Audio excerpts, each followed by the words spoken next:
The airport was loud. Rolling suitcases rattled across the marble floor, flight announcements echoed overhead, and impatient travelers crowded Gate 12 like a storm waiting to explode. That's when Steven Seagal walked in. No flashy entourage, no designer suit, no bodyguards. Just a calm, middle-aged man in a plain dark jacket, carrying a small bag like any other passenger. He looked tired, but not weak. The kind of tired that comes from knowing the world too well. Steven glanced at the gate screen, checked his boarding pass once, and quietly sat down in the nearest open seat, front row, closest to the boarding line. He didn't speak, didn't stare at people, didn't try to get attention. But attention found him anyway. A few seats away, a well-dressed white woman, blonde hair, expensive sunglasses, loud perfume, turned her head and stared at him like he didn't belong in the same air. She scanned him top to bottom, his simple clothes, his quiet demeanor, his calm face. Then she smirked and stood up. She marched toward him like she owned the entire airport. "Excuse me," she snapped loud enough for nearby passengers to hear. "You need to get up." Steven looked up slowly, expression neutral. "I'm sorry?" he asked politely. The woman pointed down at his seat as if it was sacred ground. "This seating area is for premium passengers, not you." A few people turned their heads. Some leaned closer. Phones quietly rose as if everyone already smelled drama. Steven stayed calm. "This is just a seat near the gate," he said, holding his boarding pass. "I'm waiting to board like everyone else." The woman laughed sharply, not the kind of laugh that's funny. The kind that humiliates. "You can't be serious," she said. "People like you always try to sneak into better areas. It's embarrassing." Steven's jaw tightened for half a second, then relaxed again. He didn't raise his voice. He didn't insult her. Instead, he stood up slowly and stepped aside. Not because he was scared, but because he was watching. The woman sat down immediately like she had just won a war. She crossed her legs and looked around proudly, soaking in the attention like it was applause. And that's when the real tension started. Because Steven didn't walk away angry. He didn't storm off. He simply stood near the boarding line, calm as stone. And his eyes weren't on her anymore. They were on the airline staff approaching, called over by her waving hand. The woman raised her voice again. "This man was harassing me," she claimed loudly. "He needs to be removed before he causes trouble." Steven exhaled slowly. Then he said something that made the people nearest to him freeze. Soft, controlled, cold. "Go ahead," Steven whispered. "Call whoever you want. But just remember, you're about to disrespect the wrong person." And what nobody at Gate 12 knew was that this quiet man they were trying to embarrass owned the entire airline. Steven didn't move far. He just stood near the boarding line, holding his bag calmly at his side, watching the woman like he had already seen this type of person 1,000 times before. The blonde woman leaned back in the seat she had stolen, acting like she was royalty being inconvenienced by peasants. Then the airline agent finally arrived. A young staff member in a blue uniform walked over quickly, professional smile on her face until the woman started complaining. "This man was sitting here," the woman said loudly, waving her hand like she was swatting a fly. "He refused to leave until I told him, and now he's standing there staring at me. He's making me uncomfortable." The staff member's eyes immediately went to Steven. She didn't ask questions first. She didn't check anything. She simply looked at his plain jacket, his quiet posture, his calm face, and made a decision. "Sir," she said sharply. "Is there a problem here?" Steven blinked, still composed. "No problem," he replied. "I was just sitting here waiting to board." She demanded the seat. I moved. The woman rolled her eyes dramatically. "See," she snapped. "He's arguing already. People like him don't understand boundaries." That line made a few passengers turn their heads again. A man in a hoodie whispered to his friend, "Did she just say people like him?" Phones rose higher. Someone started recording. Because everyone recognized this pattern. A loud person accusing. A quiet person getting blamed. And staff automatically siding with whoever sounds more confident. This is how it happens in real life. Not always with fists, sometimes with words. The most dangerous kind of discrimination isn't always loud hatred. It's the calm, casual kind that hides behind rules and comfort. The airline agent folded her arms. "Well, sir," she said, voice stiff, "this area is reserved for premium passengers. If you're not premium, you need to wait in the general seating." Steven lifted his boarding pass slightly. "I am premium," he said calmly. "But even if I wasn't, it's still a public waiting area." The woman laughed again, louder this time, like the whole gate was her stage. "Oh my God," she said. "Look at him, acting like he belongs." Then she turned to the staff member and spoke as if Steven wasn't even human. "I pay for comfort," she said. "I'm not flying with people like this near me." Steven's eyes narrowed, not with anger, with patience. The kind of patience that scares arrogant people, because it shows they can't control you. The staff member stepped closer to Stephen, lowering her voice like she was warning a criminal. "Sir," she whispered, "please don't make this difficult. Just go sit somewhere else." Stephen tilted his head slightly. "Difficult," he repeated. He pointed at the stolen seat and asked calmly, "So she takes a seat that wasn't hers and I'm the problem?" The staff member's face tightened. That question hit too close. She didn't want to answer it because the answer was obvious. Instead, she chose the easier option. Authority mode. "Sir," she said firmly, louder now so everyone could hear, "if you don't leave this area, I will have to call security." A wave of murmurs spread through the gate. Some people looked uncomfortable. Some looked excited. And the woman. She looked thrilled, like she had been waiting her whole life for this moment, to see a man like Stephen get publicly humbled. She leaned forward and spoke slowly, cruelly. "You heard her." Then she smiled. "Go sit with the others." Stephen didn't raise his voice. He didn't insult her. He didn't even argue. He just looked at the airline staff member and said quietly, "Call security if you want." Then his eyes locked onto the woman. "And when they arrive," he paused, "make sure you're still proud of what you said." The woman scoffed, waving her hand. "Please, who are you?" Stephen didn't answer. He simply turned his gaze toward the gate entrance. Because he noticed something important. 2 security officers were already walking over, and the entire crowd was now recording. What do you think at this point? Was Stephen wrong for staying calm, or should he have fought back? Comment below KLM or Fiji T. And just as the security officers arrived, one of them asked the question that was about to change everything. "Sir," the officer said, looking at Stephen, "can we see your boarding pass?" Stephen handed it over, and the officer's eyes widened. Instantly, the security officer held Stephen's boarding pass for 2 seconds longer than normal. His eyes moved across the details, then back to Stephen's face. Something in his expression shifted. Not fear. Not anger. Just recognition. But before the officer could say anything, the blonde woman snapped her fingers loudly like a boss scolding staff.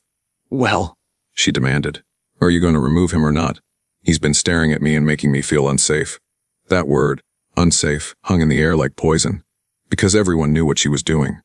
She wasn't scared, she was powerful, and she was using that power like a weapon. The security officer cleared his throat, returning Stephen's boarding pass. "Sir," he said carefully, "could you come with us for a moment?" Stephen looked at him calmly. "For what?" he asked. The second officer stepped forward, more aggressive, more eager to handle the problem. "Don't argue," the officer barked. "You've been reported. We need to check you." A man in the crowd whispered, "This is getting out of hand." A woman near the back shook her head. "He didn't even do anything."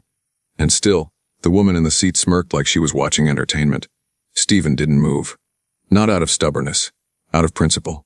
"I'll cooperate," he said slowly, "but I want one thing clear." He pointed toward the blonde woman. She took a seat that wasn't hers. The blonde woman gasped dramatically and clutched her chest like she was in a movie. "Oh my God!" "Did you hear that?"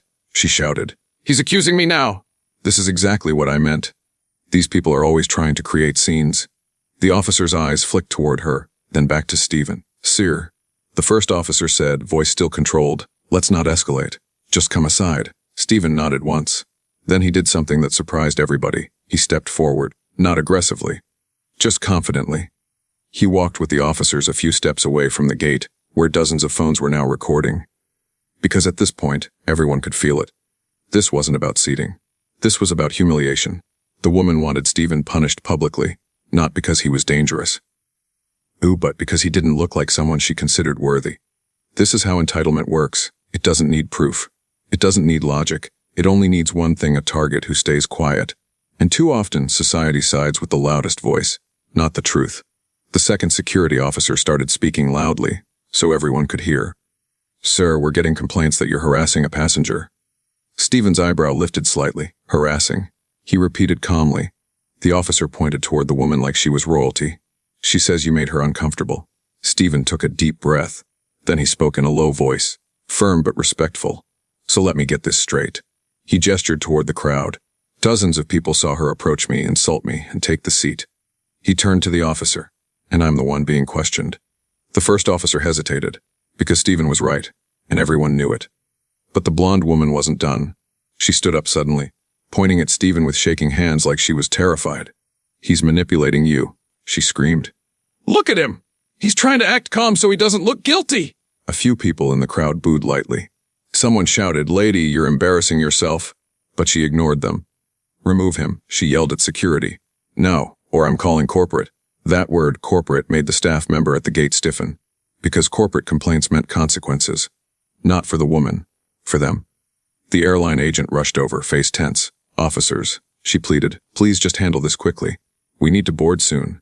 The first security officer looked uncomfortable. He turned to Stephen. "Sir," he said quietly, "I don't want to do this, but if you refuse, we'll have to escort you out." Stephen stared at him for a long moment. His eyes were calm. But deep inside, something was shifting. Not rage, not ego, just a silent boundary. A line that was about to be crossed. Stephen nodded slowly. "Fine," he said. Then the blonde woman clapped her hands once loudly. "Finally!" She turned to the crowd, smug. "You see," she said like she had proven something. "That's what happens when you try to act above your class." Stephen looked at her. And for the first time, his voice lowered. Controlled.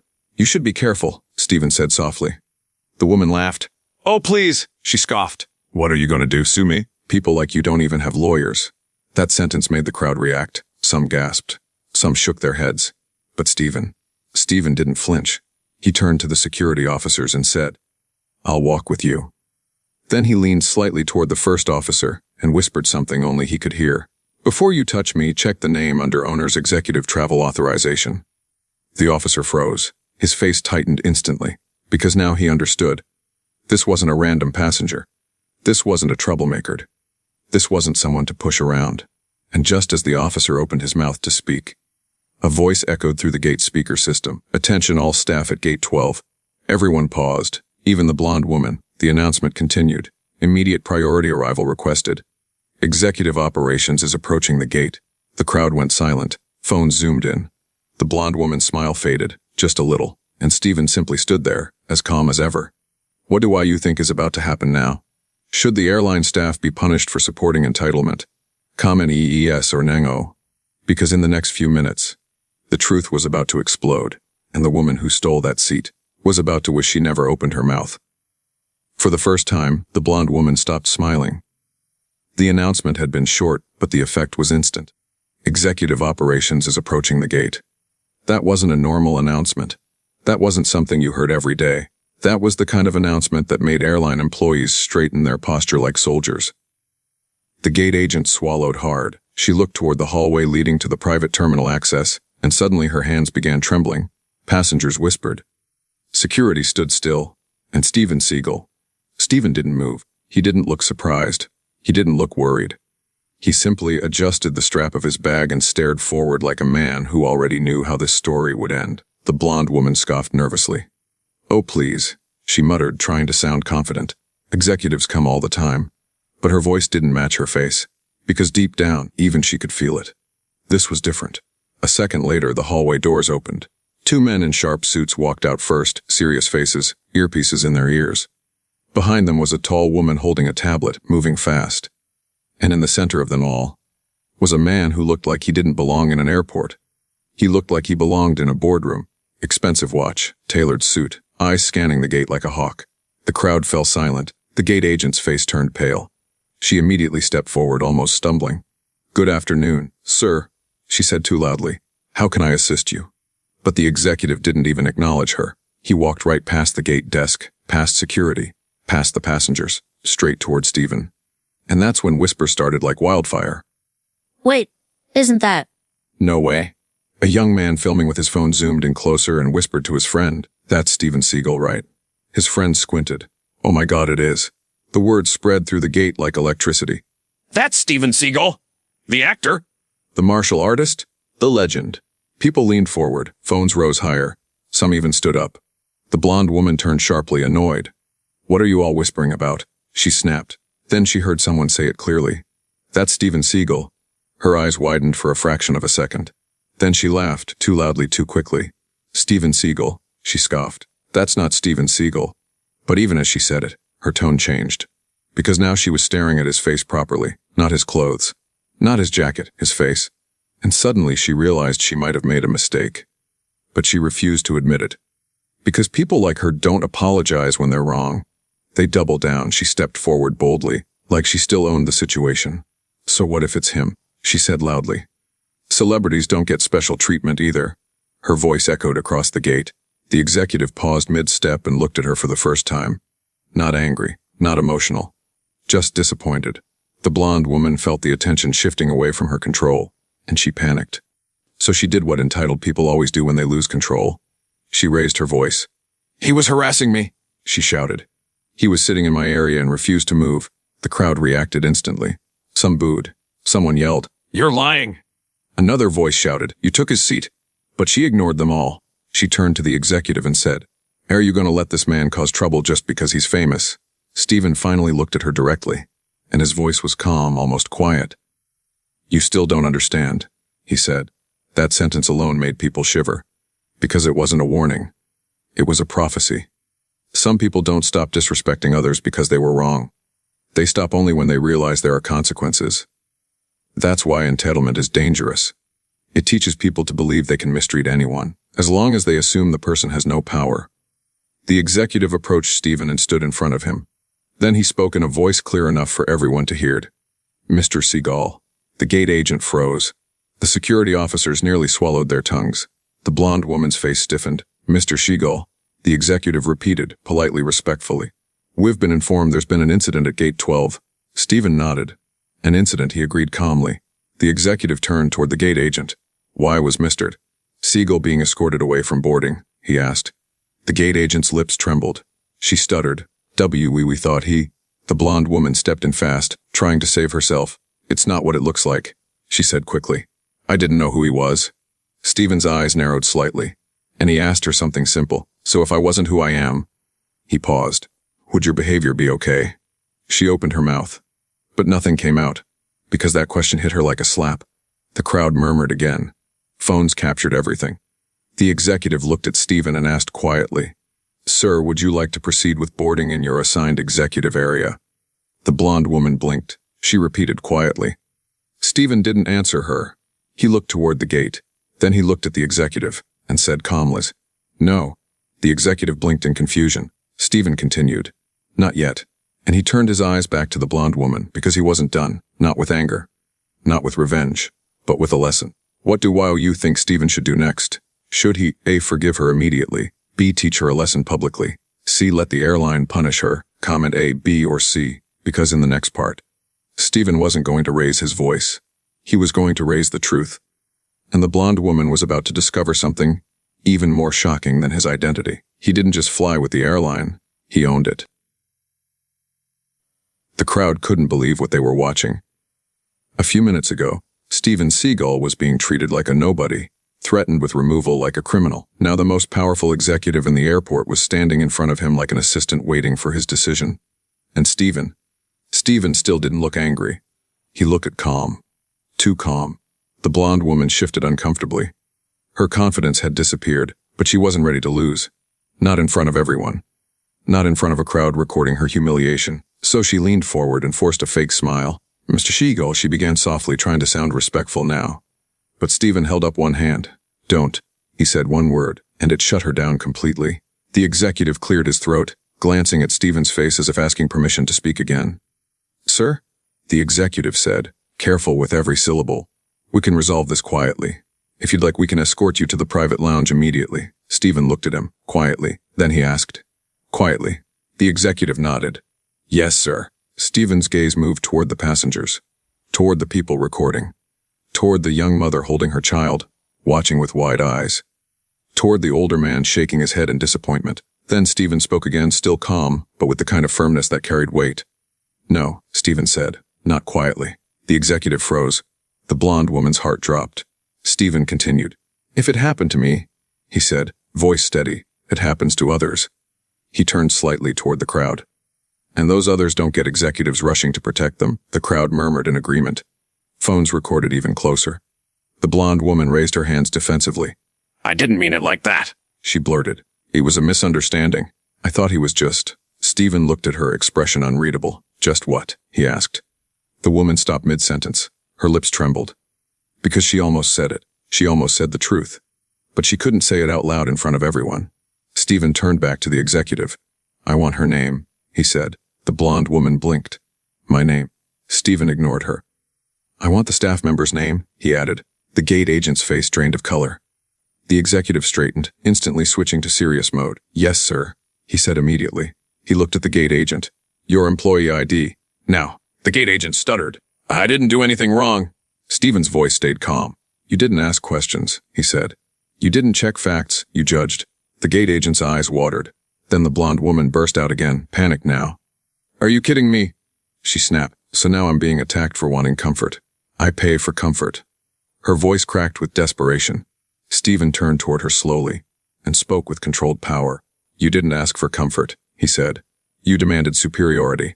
That line hit the crowd hard. Someone whispered, "Damn." The blonde woman's face twisted. She tried another strategy, a softer voice, victim mode. "You don't understand," she said quietly. "I've had bad experiences. I just wanted to feel safe." Stephen nodded slowly, like he understood exactly what she was trying. Then he spoke again, stronger. "Safety is not a weapon," he said. The crowd reacted instantly.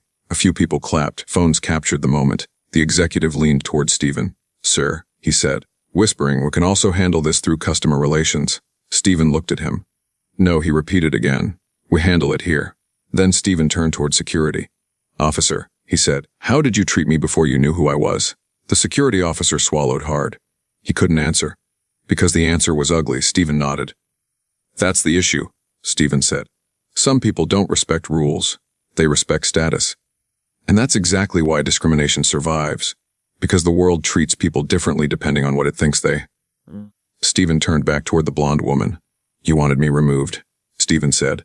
She crossed her arms, trying to look strong again. "You were suspicious," she snapped. "You were standing near premium boarding." "You looked," Stephen cut her off sharply. "I looked what?" he asked again. Silence. Complete silence. Everyone waited for her to say it. But she couldn't, because now she knew. If she said the truth, she would destroy herself. And Stephen didn't have to raise his voice. All he did was stare. The executive received a message on his tablet, then looked up. "Mr. Seagal," he said, "our board chair is on the line. He wants to speak with you immediately." The blonde woman blinked. "Board chair," she whispered. Stephen nodded slowly. "Put it on speaker," Stephen said. The executive hesitated, then tapped the tablet. A voice came through the speaker loud enough for everyone at gate 12 to hear. "Stephen," the voice said warmly, "I've been told there's an incident. Tell me what you need." The crowd froze. Even the blonde woman stepped back. Because now the situation was no longer about her pride. It was about power. Real power. Stephen didn't smile. He didn't boast. He simply said, "I need accountability." The executive looked at the gate agent, then at security, then at the blonde woman. The blonde woman's lips parted slightly. She whispered, barely audible, "Who is he?" Stephen finally answered soft, cold, and unforgettable. "I'm not just a passenger," Stephen said. "I'm the reason this airline exists." At this moment, what should happen to the woman? A. Ban her from the airline. B. Give her a warning. C. Public apology only. Comment A, B, or C. Because next, the truth would be fully revealed. And Gate 12 was about to witness a lesson nobody would forget. The moment Stephen said those words, "I'm not just a passenger. I'm the reason this airline exists," something inside Gate 12 shifted. The air felt heavier. Even the people who didn't fully understand what was happening could feel it. This was no longer a normal airport conflict.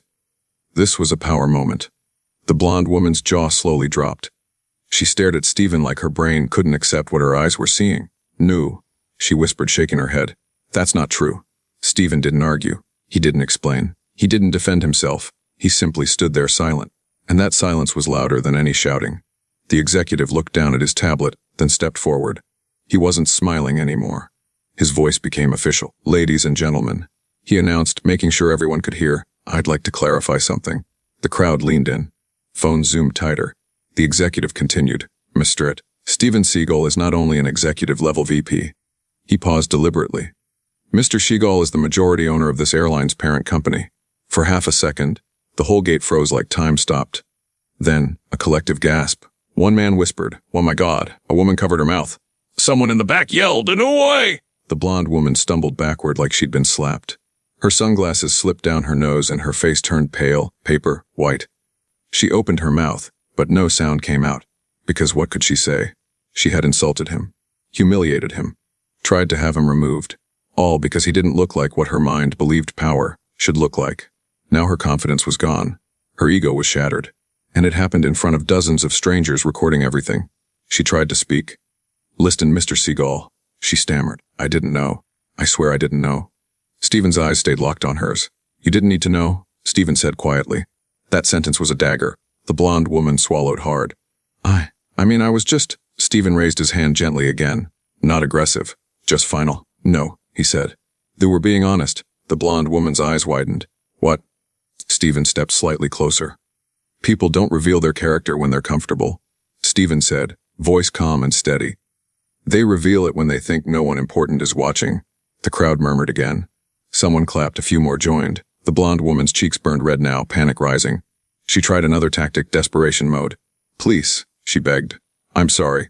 I didn't mean what I said. Stephen looked at her. Then he said something that made her freezy. Repeat it. The woman blinked. Dubu what? Stephen's voice stayed calm. Repeat what you said earlier, he said. So everyone hears it. The blonde woman shook her head quickly. No, I can't. Stephen nodded slowly. That's what I thought, he said. This is the truth most people avoid. Disrespect isn't always an accident. It's often a hidden belief, one that only comes out when someone thinks the other person has no power. The executive turned toward the gate agent and security. Employee ID and report, he said coldly. Now, the gate agent started crying. The security officer's face turned red with shame. We were just following procedure. The officer tried to explain. Stephen turned to him instantly. Procedure, Stephen repeated. He stepped closer, voice still quiet. Your procedure changed the moment you recognized my name. The officer couldn't respond, because the truth was undeniable. Stephen turned toward the crowd. Everyone saw it, he said, and that's why I'm not leaving quietly. I want this documented, Stephen said. Not hidden, not covered. The executive nodded quickly. Yes, sir. Then the blonde woman broke down. Not emotional tears, angry tears, the kind of tears people cry when they lose control.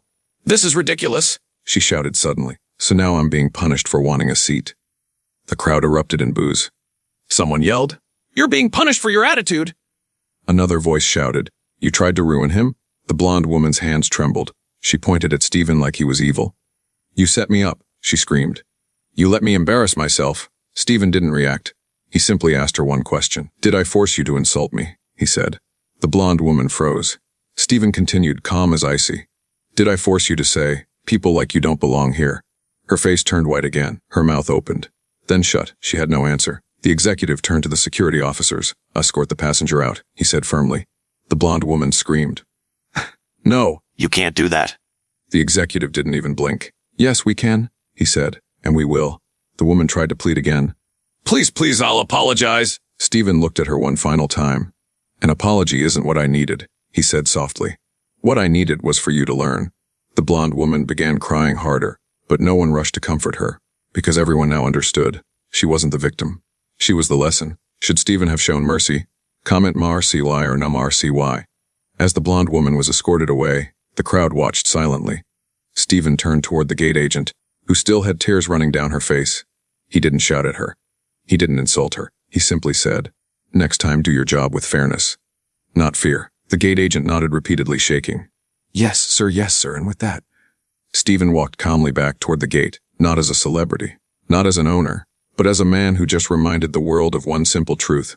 Respect should never depend on status. Gate 12 remained silent long after the blonde woman disappeared down the hallway. It wasn't the kind of silence that comes from fear.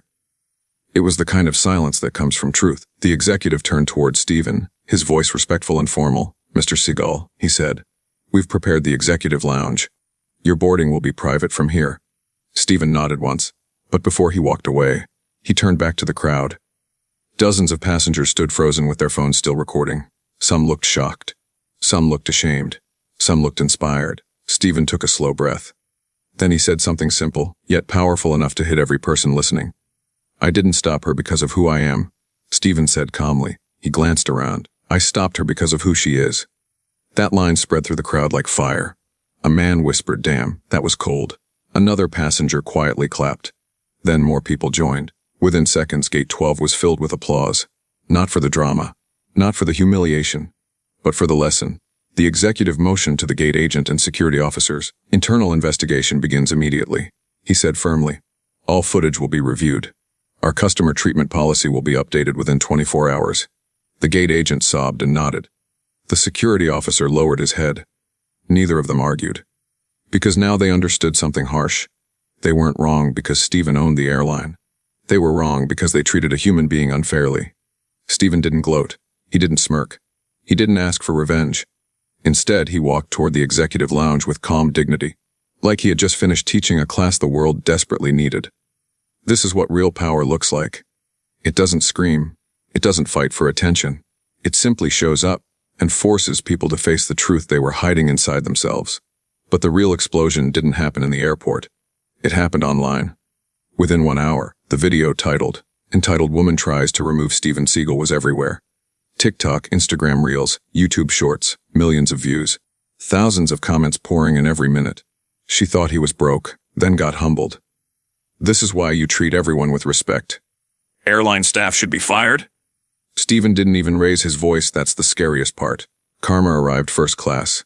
The hashtag #FayRespectEveryone began trending. News pages picked it up. Reaction channels reacted. Even people who didn't like celebrities admitted one thing: Steven handled it with class. Later that evening, the airline released an official statement. The gate agent was suspended pending training and review. The security team received disciplinary action and bias retraining. A new, equal passenger treatment policy would be implemented across all terminals, and the blonde woman, her airline membership was revoked. She was placed on a temporary no-fly restriction with the airline, not because Steven wanted revenge, but because her behavior was recorded as harassment and discriminatory conduct. Steven Seagal didn't do an interview. He didn't post a long speech. He simply posted one sentence on social media: "Respect is not optional." And that sentence went viral too, because the whole world understood it. The next morning, Steven returned to the airport quietly, not with fans, but with purpose. He met with airline managers and said something that stunned everyone. This wasn't about my seat. He looked them in the eyes. It was about the seats you take from people every day without realizing it. And that was the end of the story. Not with revenge, not with violence, but with a lesson. Never judge someone by how they look. Because your biggest mistake might be disrespecting someone who doesn't need to prove anything to you. What's your opinion? Should the woman be forgiven after apologizing, or should there always be consequences? Comment below, and if you believe respect matters more than status, and subscribe for more powerful fictional stories like this.